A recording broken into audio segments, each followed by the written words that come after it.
Salam, hal Murat Bey. Oğumutun Şükür sağ olun. Aleyküm selam sapara yenen bir gede. Selamu aleyküm vatandaşlar. Bugün yerden selamlaştım. Yenen bir gede selamlaşan. o vatandaşlar selamun aleyküm hem bäňide 9.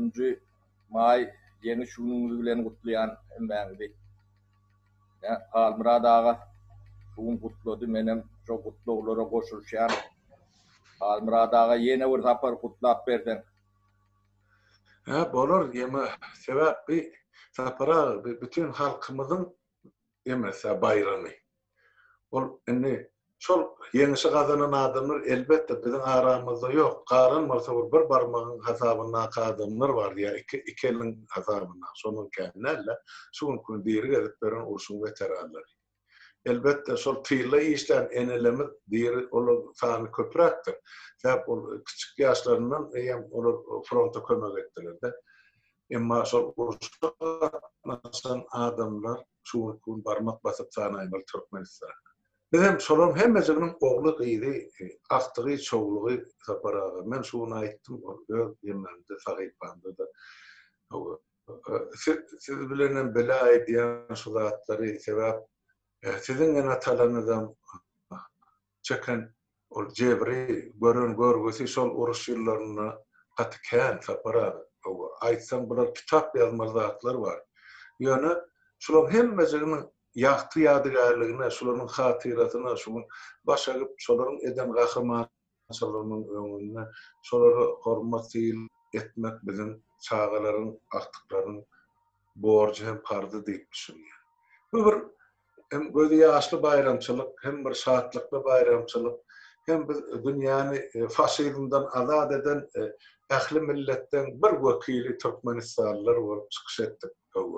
Ine tuweleme 110 kysany Saýudynyň gahrymanyny berdi. Şol kiçijek Türkmenistan bir ýarym million 2 milyon yetmeýän ila. Şonuň sebäbi maňa şol wepat boldy, şol 300 000 adam. Ine gahrymanyçylyk görkezen halkyň, milletin biz oğlu aktygy çoğulugy tapara bu zatlary biz hökmen bellap geçmeli. Sebep bol şol faşizmden ýanky azatlyk gazanan ýa ýeňiş gazanan ähli halklaryň içinde türkmen halkynyň boşandy gaty ullukan, şoň bitiren ulu hyzmatlary var. Şonu aýtjak bol. Her maşgaladan var. Ne bunlar fronttan gelmedikleri var. Ne bizim kakamızın ulluğunu fronta gidip gelmedi eten aman dip. O ulluğun ne onun oğullarına adını akıp ne biz eten aman dip o şu adına o bir ilimiz var. O görülüyen var ne yaş oğlun Niyadıpın nemesinde 25. noyabrda onu bastılar, yeteki değil oturup çıktı. Onu öyünü, yankı köyüne yemeğin patronun nemesini taşlap, ne öyünü fiile saklıyor, ne yara saklıyor. Bir iş sattı onu, yaşacı oğlanı ömrünü koydurdular. Yani her maşgalada var bu yankı vuruş, ähli dünya vuruş birbirini. Sonuç için yok var ya atlamalı, öyle ellemimiz var.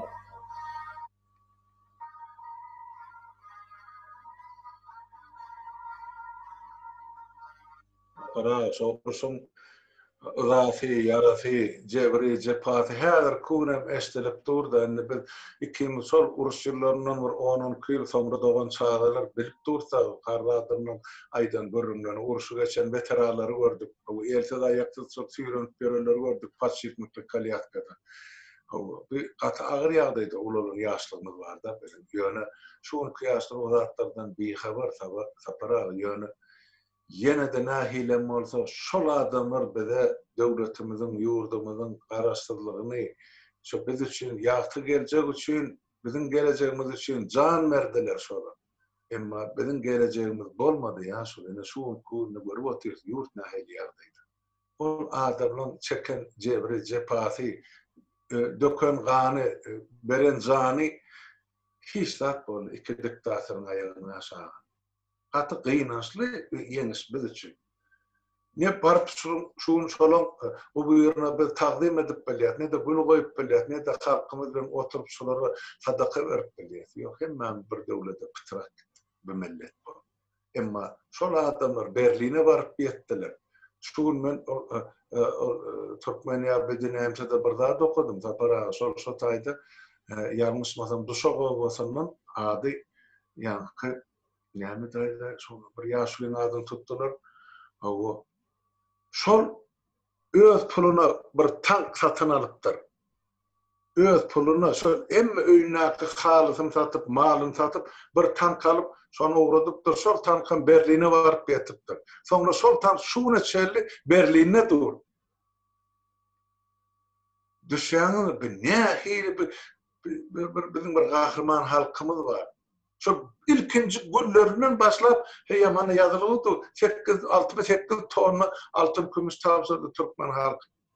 Emma jemin alanda şol bütün Sovet Respublikalarının arasında Türkmen gelin gıydar 80 tonnadan gowra altın şaýsetlerini tapşyrdylar. Fronta kömek diýip ýeniş üçin. Erkekler frontta ýanarlaryň tyýla. Hem zähmet çeker, hem eline hem şaýsetini sypyryp şol ýeniş üçin beren halkymyz bar. Şeýle sada halkymyz bar, şeýle ynanjan halkymyz bar.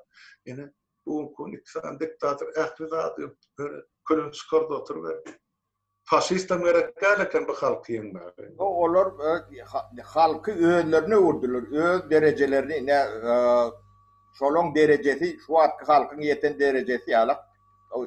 O ikisem welezna o birine o bilýän biz oň adyny aýdyp demedi oturmaly uruş ýyllarına etetin nämet görünen bilýär. O hakatynyň nämet görünlerini onun bilýär. Olu şolardan gahrman ýasamak näme gerek kesin çıkarmadan geziberdi.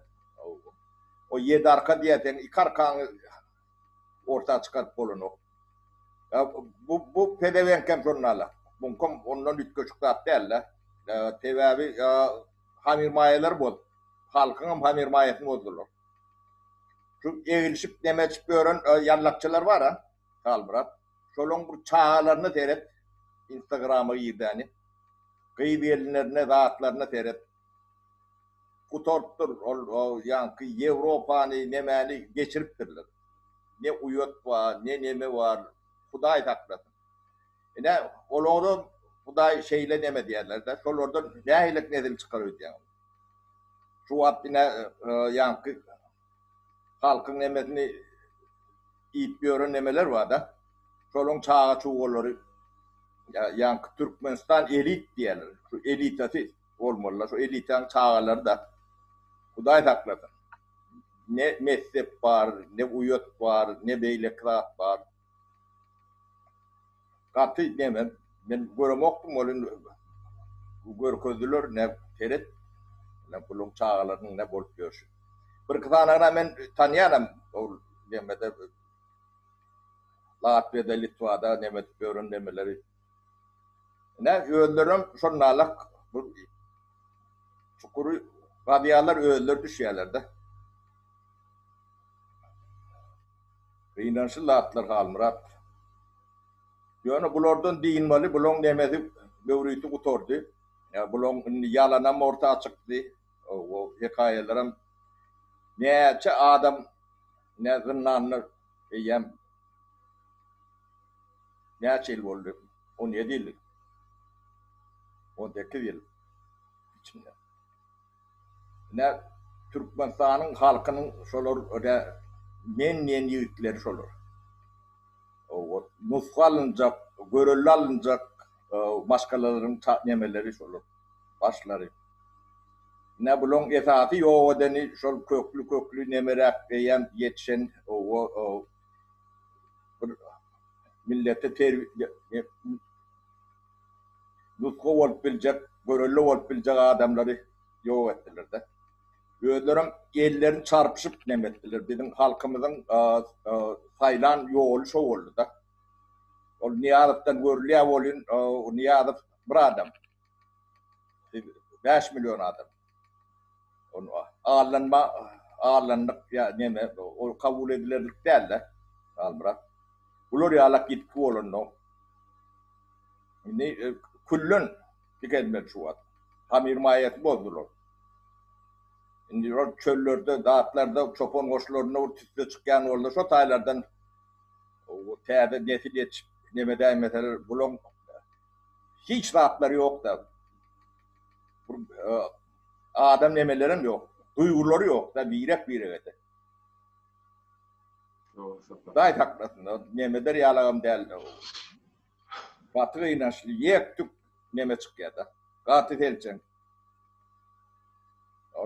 Katı oryalar, neme diyorlar olun. Her adın adı var. Katı orsun hakikat ağzı oluyor, ağzı oldu da. Hakikat bilen yüzleşmeyen, bunu düzeltip bilmezsin Almıra. Bu bastır yüstür eder yalakta adam der. Öyle duruşuna yalan 24 saat yalan yankı şulun ruhurundan geliyen o taknadaki çılkası bir topor o ne talant var ne nemeti var o Huday haklasın yani daşından öğütlerde seyredip bilen oklar deyip düşünüyenler daşından seyrediyen yönü yakanı tut ya da o değil.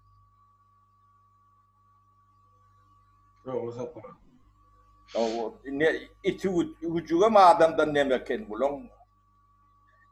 Hayır, bu hakik hayvancılık da. O tayda halka ağaç yatır bularım yankı ite atel yapıyorlar. 5 yıllık atel. Ağırlığın ettiğen de hatta. O da atlar nimetini de madmununa da mantığına da düşünmeyen olmağa çemerler. Halkın ağaç kan itine 5 yıllık atel gözünü getirip bilen Neşviyette bay devletler şoları yalak atel varmış da ite. İtem sizden hem oğur yerler. O levabın halkım çöktü oturuyor. Yağışın ağrımasın. Onun devletin azabını yapıyorlar. Cüzünden çıkarıp değil. Devletin azabını. Haydi bütçet size ruhsat verdi onu beyleri yalak. Halkın pulu. İte atel yapıp Katutan Almırat yönü bulur bilmedim. Ağır namus, vucdan o atlardan paylarını almandırılır öyle. Doğru sapar.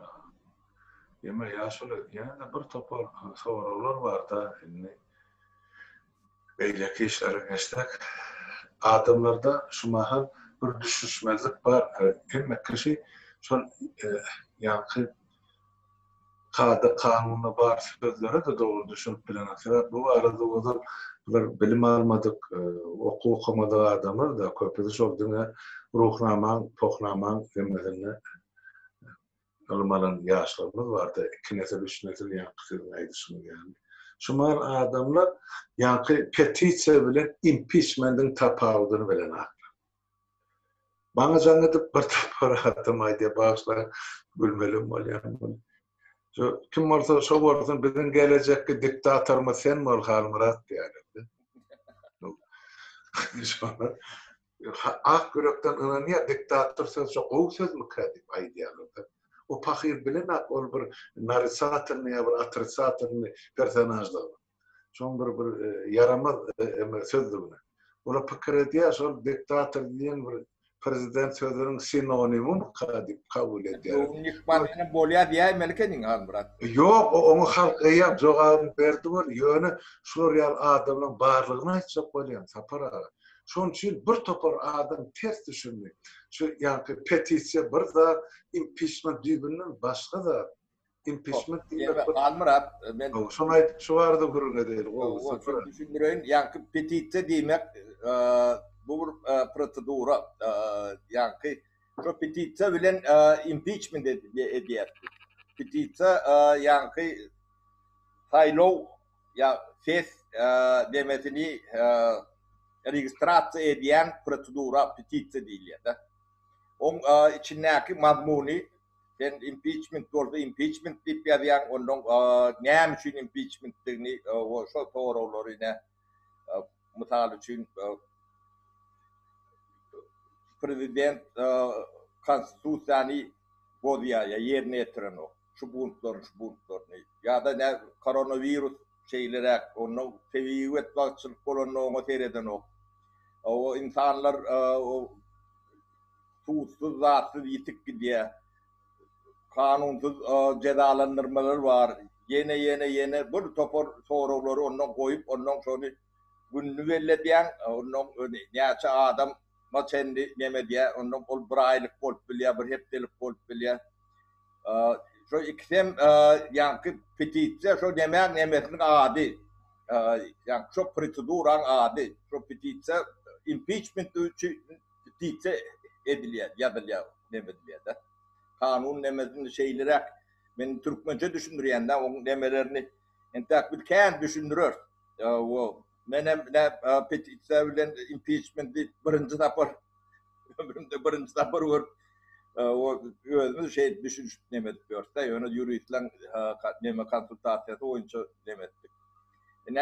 Neme bir Türkmeni abidniyimse ne çerjo bari teviği ve bakçılığı o barada ettiler ne şu at gidip tuğda.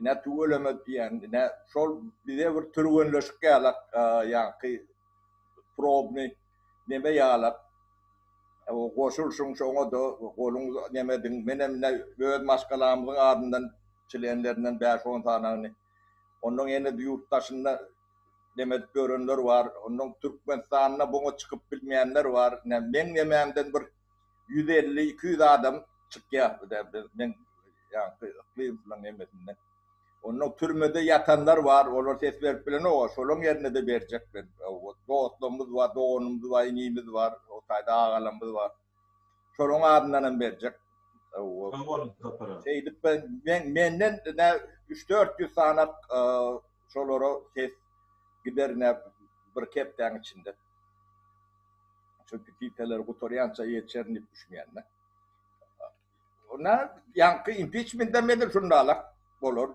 Çoğu girip görün, yankı Türkmeni abidniyimse dip demesi vardır. Bizim gerek olsa hemen aşağına silkelerini koyuyor. Yine petitse prosedurası şunlarla. O tayda yazılayanlar gidli neme dip. Onun neme olacakyanın soruları vardır. Onun aşağına sol tamamlanan son şu dokument haydi edarelara gidiyor, haydi halkara edarelara. Birleşen Milletler Kurumu, OBS'ye, onun o Kızıl Haç, Amnesty International yine bir topor nemesi vardır o bu düğünler. Ne şu petitse tayin olan son, yapılan son, o troğelerini ödü yapılıyor. Onun onu şu taydaki nemeler görüyor da. Yam şu tayk gidiyor, bir de email bilen neme geliyor da. Yankı organizatörü. Ne şu bollu ne ses şunu da o yani karşı çıkan şunca taraf bolun şunca deyip onun neme geliyordu. Ne şol petitse yam bu juridik dokument boluyor. Çoğun esasında halkara kurumalar o yam Türkmenistan bilen yerlerinde dokument var, juridik dokument var. Çoğun bilen talep edip biliyorlar. Ne teviği ve bakçılığı bir ayda o aydan ortadan ayırıp bilecek geldiler. Bu koronavirüs yalak bandiseden adam kovup nemegelerine bağırla gelenler içinde adam yok, koronavirüsüm yok deyip bilmediler. Ne teviği ve bakçılık onun nemesini bir ayda 2 ayda edecek zatları yok da. Yani şunu edildi ne yani hükümetin ticenmedi. Şu tayk ne halkara kurumalarından hem basışlı hem nemeli hem adamlar vararlar şu kurumaların vekilleri. Ne petisi diýilen zat şurnalak demek. Ol itlenip toğran bolup bilýär. Her toğragda da şolary alak petisi edilýär. Yani başka meselelerde de. Şu halk ses vermeni, aktif olmani öwrenmek üçin bu gene misal şu. O sağ olsunlar, yani kim bundan olsa. Men aýdyp beren berdi, ol bir adamdan bir näçe hereket adamlar gurnaty ýöne şol taýda bir esasy şol organizator bolup çykyş eden, inisiator bolup çykyş eden çemen şol Türkmeniýa bedinäçe saýtyň ýol başlady. O ýuridik ulumy var, bilimi var. Uzun Amerikada ýaşan ýöne o Türkmenistanyň o dogulun ulunun şol ýaly bir o yaş siyasetçilerin biri. Gatuovu. Ne şol taýda eýem bolýanymy? Emede şol petisyon yazılarına eýem jogap geldi. O petisyada gorkadylanda atbarda aýtmakçy bolýar. Para. O bizim gözümizde tutýan adamlar bilen o petisyada gorkadylanda biraz üýtgeşirak ýöne hereketi dolu. Onu şol petisyada esasan şol halkara kurumalaryň döwletlerin üzüm çekiljek bolýar şol Türkmenistanyň lewapty we daha şowuzda 100 beren ýa-ni bir şol kynçylyklara şol hadisa Türkmenistan döwletiniň hiç bir reaksiýa bildirmeýänligi herhalde biz şol dünýä jemgyýetçiniň üzüm çekmek üçin şol goýulan petisiýa men o maşaryna da gol çekdim dogrudur. Şol petisiýa eýem 2000 katı tanış ordenan bilen Richard Denver bilýärmi? Ana insan hukuku kuruman ýolbaşdy. Ol eýem reaksiýa bildiripdir. Çemen ören ýa-da ýa-ni Türkmeniýa bedinäçe jogap berdi şolary ýagdaýlar üçin bizne Türkmenistanyň hökümetinden jogap talap edýär. Näme üçin? Şol ilaty kömek edilen. Ine bu gatullyk hanyş. Onun için öz etçek bolýan ýa-ni impeachmentimiň netijesi petisyadadan ýokarda durur, sebäp diýjek bolýanlar o emede petisyada şol ülçekelýände şol kemçilikleri ýurdun içinde. Biz impeachment halkyň ülçini ýa halkara jemgyýetçilik ülçini şoluň bikanun oturan häkimede iş başyndan gitmeni talap edýär. Ine tapawudu o petisya bilen impeachment tapawudy. Şonun üçin impeachmentde köp adamyň gatnaşmagy zerur. Düýmen şol öz emamda sahypamda şu barada bir kiçenrek ýagdaýda durup geçdim. Eýem adamlar ýazyp oturýar. Her birimiz 5-den 10-dan 15 adam taýýarlasak şu mesela medyaly hanwada 10 gün taparagan 3-4 var, ýazylan adamlar var. Şol hersi onun meşatından taýýarladyp bizde 200 000 adama var. Emma biz 2000 aýdýar, şunu 5, 10, 15 denen her bir adam başardygyny 50 ýa 100 adam taýýarlasyn. Bizim şumar entek wagtymyz var, şu adam üstüne işlemeli.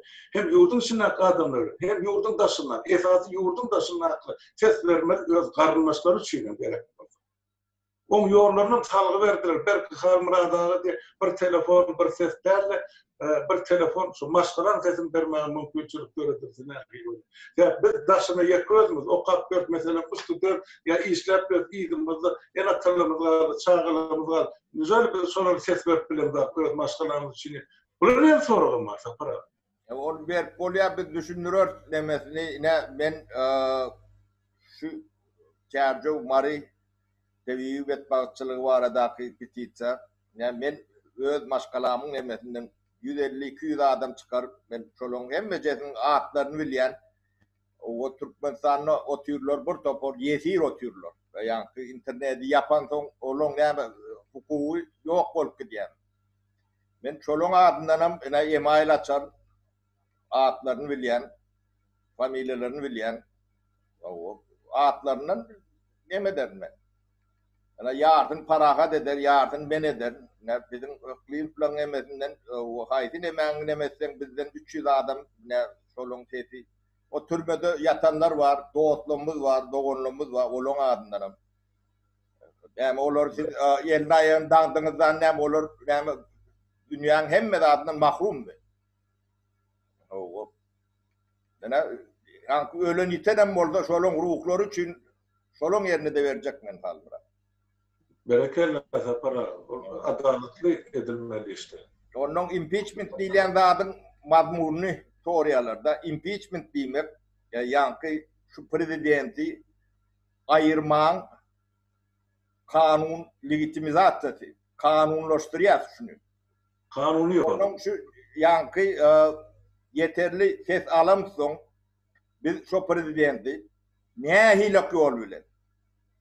O ilkulak gittiyet giden o. Halk isleyen o. Halkın islemeyeninin dokümentü. Dünyanın ehli uğramalar bizim arkamızda. Dünyanın devletlerin bizim arkamızda. Yuridik dememiz var. Hukukumuz var. Ondan ne düet edemizde dememiz var. İsle elimize yara alır, isle elimize çarşak alır. Onun işi değil, onun halkın işi. Şu taydan hükman gidemediler. Gitmese onu yolken, istedik yolun makul. Yine impeachment şol. Yani şunu ayırman legal demesi dokumenti şu. İsteyen olsanız gol çekin. İstemeyen olsanız onu gidin prezidentin kucaklap yatın şu tayda. Ne bu başka demesi yok da. Biz o korkuya yani düşünemiz o da atlar kabul edilmez. Çağağını geleceğini düşünediğiniz. Gelecek nesilini düşünediğiniz. Onun berde men korktum. O men çağalama bırdat boğmu o ne bir dayda yazıyada. Ben diye 3 tane diye en küçük 21 yaşında diye oğlum var diye de. Türkmenistan'da. Onun şolor diye gol çekti diye. Onun diye onları haber vermediler mi diye soruyor da. O bir. İkinciden o tayı okuyacak olup öldürüne soğuranda taşarı yurtta kardeşim var mı diye soruyorlar diye de. Ben dedim ne bir öldürüm ullokan adam. Ne şu atlara da düşünen okur da. Yani korkmalı şimdi korkup diyorlar da. Korkmalı başın o da korkum yok. Hiç vakit yok da. Korku bunun beyninde şunun havarları yok da. Onun öyle bir korku ya. Komşusundan korku diye. Tanıyanından korku diye. Keser bu hal Murat. Bu yani bunlar bile doktor işlemeli. Koronavirüsün yeter. O Sapara manada yararda vakmen özüm canıma kurban edecek. Yani izinde karan çağalım var. Ya enim atam var. Ne son için sesimi çıkarıp bilemek diye. Hemen onu oturuverim diye kıra çekinim. Onu yenim ya diyor. Hamradan sen ters düşünme ya. Ben canım kurban edecek. Ben izinde karan çağalım var diye de yenim. Ay o sen sesini çıkarmadın şu çağalım. Kurgurunak bulup yaşamak şu hükümeti yenim. Güzel hem sulatları düşünüp bilemek. Ne düşündürecek beni bak 3 sene kaydımdan sonra 4. sene de gelim geldi. Siz ters düşündüğünüz yaşını ben öyle canım kurban edecek ben yine de yedim de karın çağırırım var. Niye mi diyeyim ben para? Bizim yüzümüzde kalın adam yok. Şu ikimiz boş. yok biz yüzün açıp kıygırıp gördüğümde onu birinciden bilen adam yok. Yanında oturan adamın bile nokta. Sen adına hiç yerde görünecek de adam yok. O bir şu işlep bu da. Ne onanma deme bağırlama için şu çemeni öğren eden demesine deyirip görün ses verin. Hiç yerden hiç tat çıkanlardır. Kimin edenden bilip olunok, deme ses verenden bilip olunok. O yankı Avrupa'da sayılı geçiliyor internetin üstüne ses verip oluyor da. Yine son sistemasına edilen neme. Ol sen gözünden başka bilen adam yok. O sistema şunlarla. Ondan sonra çağatının çağalarından o daşarı yurtta karnaşımız var mı diye soruyorlar diye de. O bağ olsa bağ diyer. O bağ olsa yoğum deyip bile öldür yalan sözler ötendi. Yalan sözler bile o. O bolonla ne mi? Misal için. Adam bir servet gidecek yerine gidiyor. Gelecek yerine geliyor. O ne heylek siz onun ne heylek sorap biliyorlar. Soruyorlar soru ne hem berip biliyorlar. Bu soru ne hem için beriyen deyip sorap biliyorlar olurdu. Yani hakkın var mı, hukukun var mı? Görköz kanunun görköz. Ben karnaşım taşarı yurtta yaşamalı 50 yıl. Ama bir yerde kanun var oldu görközüm diyeyim ben. Bunlar yana bunu soruyormuşsun deyip korku deyip kabul ediyorlar da. Bu yankı kul ruhunu sindirip dururlar da adamlar beyinlerini. Ondan bunlar meyletin kul olmaya tayin adamlar oluyor da. Meyletin.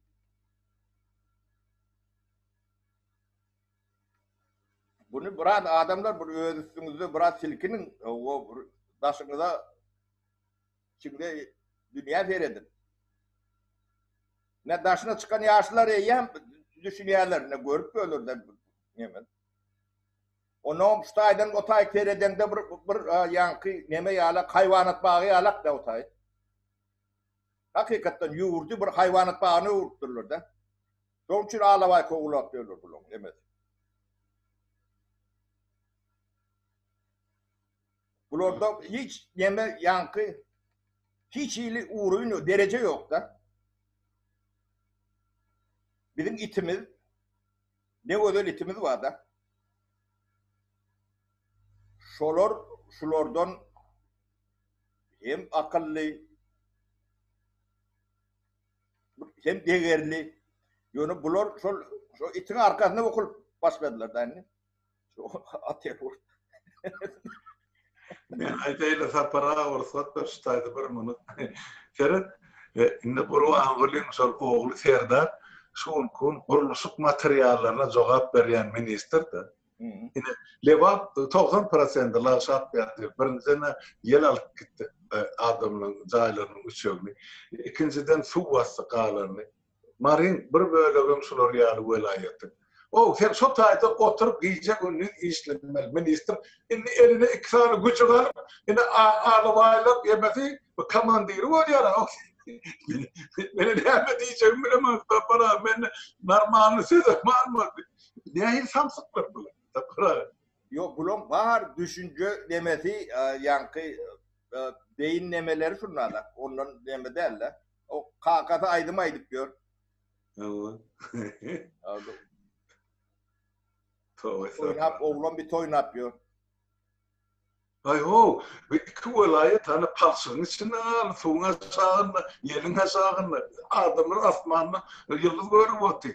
Seret kemende getirip tırlı son bakası 10 martın 15 manattan satıyorlar ya da mesela. Her bir yakının yankı öyden şifre sünüp taze pulunu manat talep ediyorlar. Sondan sonra yani şunu yapıp verecekler. O devlet sahibi, huzursuz sahibi men çözüm verecekler. Yani her bir hocalığa salınyan salgıç son. Bunlar halmırat başka da dediler. Ne Pomodor yetişti. Aha. Şimdi Pomodor demesinin şu tiplitelen yetadi iyileri bir nazarçı yürüktü. Şulon karnaşı yankı Körökeni. O nazarçı yürük diye. O nazarçı yürük Pomodor'unu eyleklere almaya deme mecbur ediyorlar. Pulunu töledik. Yankı şu iş adamlarına eyleke deme on pulunu deme veriyor. Yankı kraslı kres gıdalay demesi var. Cemiyeti. Kömökke ala edip ona pul veriyor da yankı. Ayarlığını. Eri. Soy nazarın eri. Gülne var.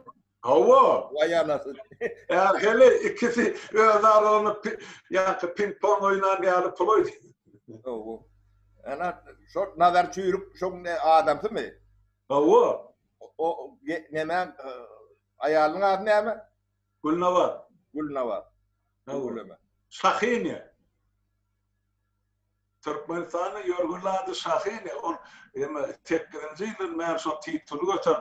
Şu yankı basketbol, voleybol oynap Türkmen ayarlarının elini ayağını kapırgasın dövüyen veren şu. Be. Ha. O görüştürüp olmaz mı kanu deranlı? Bir yaştan tabii kimi de öyle görürsün da kapırgamız kuledir. Menafin iş görürdüm. Ne bileyim ya şunu. Sina çıkın. O ne ile ayal olur? Yama böyle o kitabında var ya değerli Harman Nali. Soyalı. Nasıl? Hakikaten görüştürüp biliyor musun? Eroy var atır zaten. Ne diyeceğim bilemem ya sonra. Ne kelam ya kaymakal. Ayrıdır onun böyle Halmurat. Bey kapıra dövüp gören orada. Ne bileyim. Halmurat bolya ştayda kutorolu bolmadı temani den gatüt köktüm. Pariyat ya. Tiyatro temadan çıkıp pariyat görüyorlar tapara. Yani şu cevri sütlerini çekip çıda oturan halkımız var. Yok ben Halmurat devlet topluluk ministerliği diye yankı armiya diye şular yalak neme kulluk edip görün adamlar beyninde nem var. Şonu da düşünüm okta ben. Şunun kelletine nem oldu. İki tane film var. Düşünüyor musun? Bir film ola bahfiydi beydeki filmim solun önüne başarıp satanla salanlar çağırıklarını. Başka film yok. Fikrim yok. Boş. Ben şu neticeye geldim. Onları biz adam karşılığı, vatanı veparlığı, yankı kasamına veparlığı çağırmak. Bir deri, o da atlardan uğrar, o nedarları gelin adam der. Ben şundan doğru neticesi çıkardım. Boş. Böyle aytmıştım. Puç. Şulan hem de. Hala. Hala. Ne yapmadın aklıma? Eğer. O bir kayıp gelen mırza bana terede o bütün levan şunlar laşap yat. Halka kömek gerek. İyere çöreği yok. Yakarı odunu yok. Toğu yok mu? Suyu yok mu? İçeri arası su yok. Mun pulu yok mu? Kartışkası yok mu? İş yok. Bundan beter ne? Zulüm gerek. Bir Kaslagır'da da faşistler beyti tatlar nerede? Yankı kapırga dövülen gelinden orkan olaymadın şular. Haydi ya böyle kapıra.